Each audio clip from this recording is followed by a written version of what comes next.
Hey everybody, back on the Bandit again today, doing a leak down test, and I just want to go over how I'm covering it and what kind of numbers I'm getting. So everything was really tight clearance wise, and some were actually loose because I had switched over to the GSXR 400 cams. If you notice my setup over here, I'm using my wrench to turn over. Make sure you go in the direction of the motor. I'm using one of these twisty ties right here to keep my wrench in place, because normally you have to have a partner stand over here, because when you put the air pressure on the cylinder, it actually can move the motor through its circle there.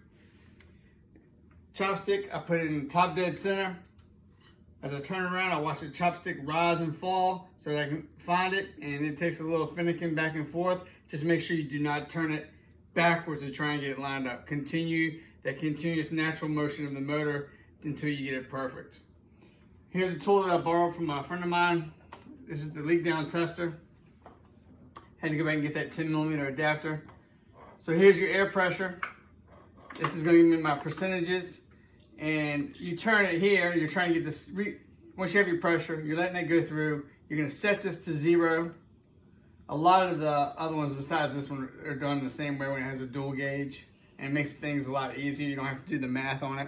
So from here, you got the 0, you've pulled it out, now you're gonna push it in and lock it in. Everything holds in place, it looks good. I'm doing cylinder number 4 right now. I've already have my 10mm adapter screwed in.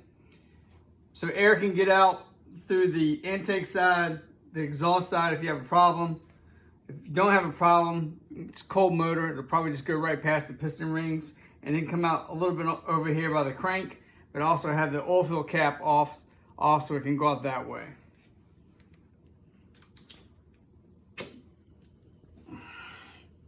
Oh, that's real good. I'm looking at maybe 2-3%.